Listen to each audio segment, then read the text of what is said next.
Hello, everyone, and welcome to the final of our public webinar series. My name's Greig Ward, and throughout the year, we've shared webinars focused on customer engagement, change management, leadership, teamwork, time management, sales behaviours, and culture. And it's been a pleasure to have hosted these throughout this year. And today we're going to focus on a new area and a final area for us, probably a good one to wind up the year. And that is a wrap for the calendar year and a launch into next. We're going to be exploring setting purposeful intentions. Now, to start with, let's first identify some contrasts that exist between goals and intentions. And as outlined here, you'll see that goals, traditionally, as we set them, are focused on the future. We rarely set a goal to be in the present. Intentions, in contrast, are focused on the present and moving forwards into the future as well. So how might this look when we look at goals versus intentions again? So with goals, we often focus on what we don't already have. And therefore, we have a lower level of control in achieving the outcome and achieving the goal. Intentions, in contrast, they remind us of how we want to think or behave. So if we look at goals, traditionally they focus on three key areas. That is, what do we want to do, what do we want to be, and what do we want to have. For example, I might want to be a team leader. I might want to be a manager. I might want to do travel to maybe Thailand or the upper north coast of Australia, whatever it might be. And thirdly, what do you want to have? It might be like one of our clients at the moment is talking about purchasing a Kia Cerato Sport, and shout out to them. Intentions, however, encourage us more so to think, behave, and act. For example, this week I'm going to be hyper-focused at work, or tonight I'm going to be present and engaged with my partner at dinner. So these are some examples of how goals and intentions differ. And there's definite overlap, like all Venn diagrams. There's going to be some overlap within them. It's important to understand that when we look at intentions, they equip us more with a mindset to achieve longer-term goals. And so they play a very big part in goal setting as well. The purpose of an intention is to be rather than to become, and hence that link with the present there. So it's also a great reminder from mindset coach Ben Crow, who keeps trying to remind us that we are human beings before we're human doings. And therefore our intention must become a driver of our behaviours.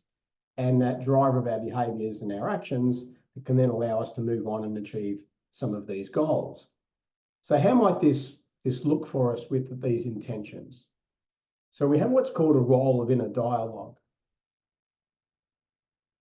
And so when we talk about an inner dialogue, we sort of have a practice which allows us, when we can speak it aloud or keep it to ourselves as an inner dialogue, and we may do it during the day. Tips that we use, or that I personally use, I'm a big one for the post-it note, being a reminder of not just what to do, but sometimes what to be. And this can be in terms of health and wellness especially. It's just a very, very good reminder. So those post-it notes can help, whether it be on your wall, on the steering wheel of your car, in your diary, and it acts like a mosquito in a tent for me, because it reminds me it's there all the time, and that's what I intended to be doing, thinking, behaving. So reminding us of this, there's a mantra that we can utilize here. And again, with a mantra, this is not sitting around a campfire kumbaya style. The mantra is just the saying we can use within a dialogue, or we can say it aloud. And some examples might be, today I commit myself to. Some examples here being a supportive colleague or parent. I commit myself to choosing healthier options. I commit myself to being more present with my partner. I commit myself to, acting in good faith. And so these commitments here are us committing to an action or a behavior that's going to bring about the desired outcome. In this case, it's usually an emotion, right? Rather than an actual being, doing, or having. So we might, many of us be familiar with the quote and might have it tattooed on your forearm, win the morning, win the day. Setting intentions early in the day really does allow us to establish a purpose from the moment we wake up. Many of you listening might be familiar with some of the work of Robin Sharma. Some of his books include The Monk Who Stole His Ferrari. Sold his Ferrari, didn't steal his Ferrari. And the book that he sort of manifests when he talks about intentions a lot of time is the 5 a.m. Club. An international bestseller. And what he identified was that people he identified that had been very successful in a range of fields had a very high commonality of when they woke up in the morning and what they did when they woke up in the morning. And many of them woke up between that sweet spot between 5 and 6 a.m. And many of the things they did then included some mindfulness and or meditation and some gratitude and some empathy, but it also setting their mindset for the day. And so Robin Sharma's 5 a.m. Club, an excellent source for us to remind us that intentions can be extremely powerful for setting us up for the day or the week ahead. So what are some tips for setting intentions? Firstly, identify one or two important things, right? That is, we're aiming to accomplish. And secondly, what's an aspect or role of our life we wish to excel in? Is there some area that we wish to tweak? Thirdly, consider the healthy life choices that are worth pursuing and set our intentions around those.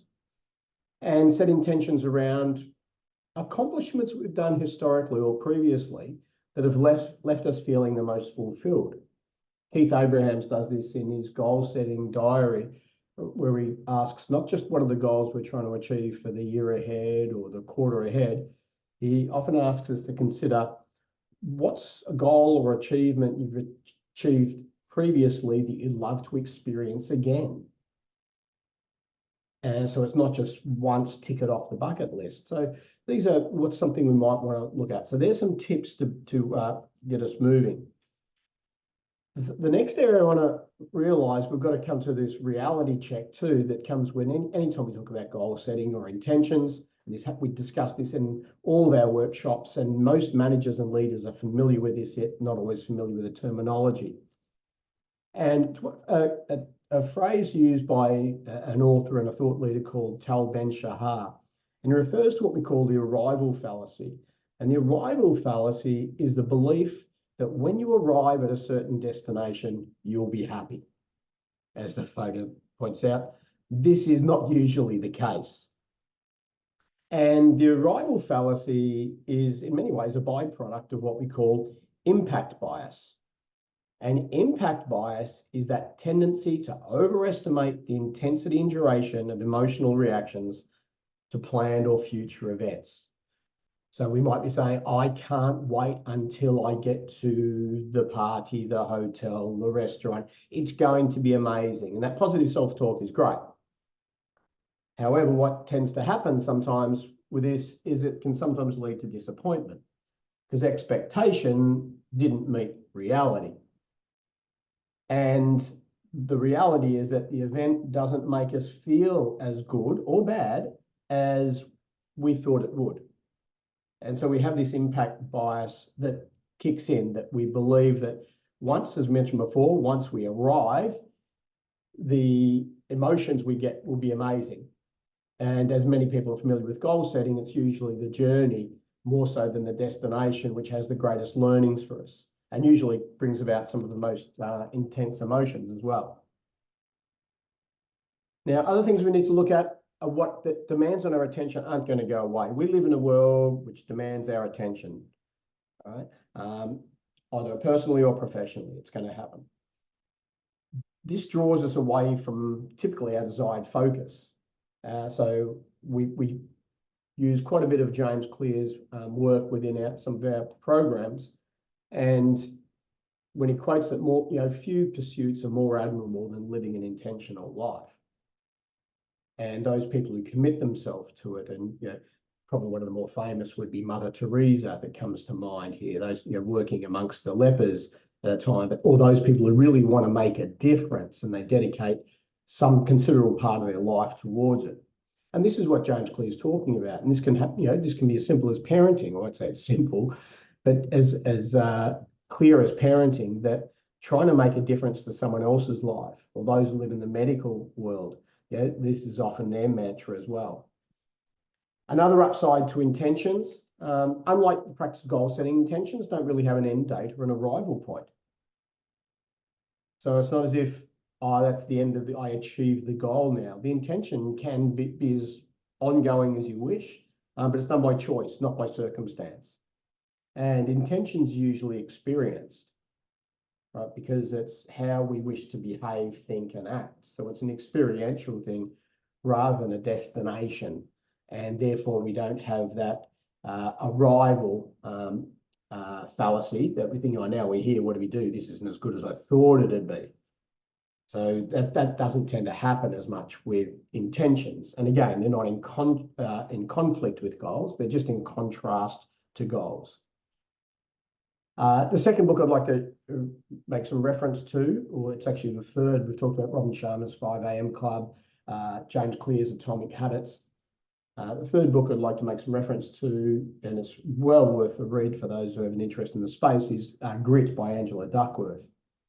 And intentions have a high correlation with our focus, and our focus tends to improve what's called our grit.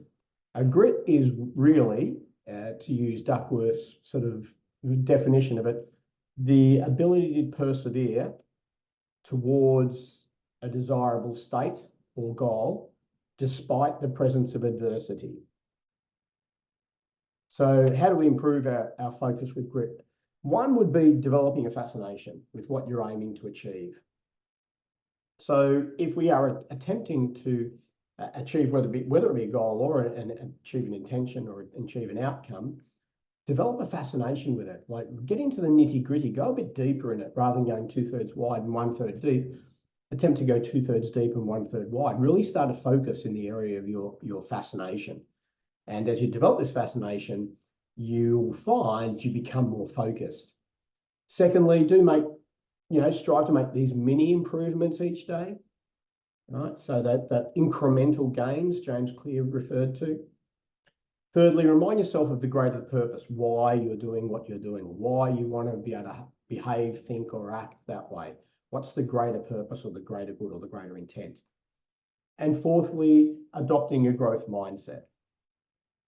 These can help us not only develop this grit, but the grit allows us to persevere and persevere with intent, because we're attempting to achieve a desirable outcome, which can usually be labelled as a goal or an objective. Now, as I come to conclusion for today, and just trying to keep today brief, because this being December, coming up to Christmas, we've all got our many things on our plate at the moment. Many things are piling up to get done before the end of the calendar year. So goals will continue to remain valid, they'll remain relevant, and they'll remain important.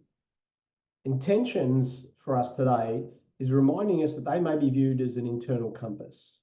And this internal compass helps guide us and govern our thoughts, actions, and our behaviours. And what better way to finish one calendar year and kick off the year ahead, especially for those of us who spend a bit of time planning to set up the start of the coming year. Intentions, how do we wish to think, behave, and act? And that'll affect how we're perceived, of course, by our colleagues and our family and friends. So thanks for joining us today. Remember to reach out to me at the Sales and Marketing Group if you wish to discuss future professional developments needs for you and your people. Thanks again, and have a great end to the year for those people who are watching us live today, and may your week be fruitful regardless. Thanks very much, everyone.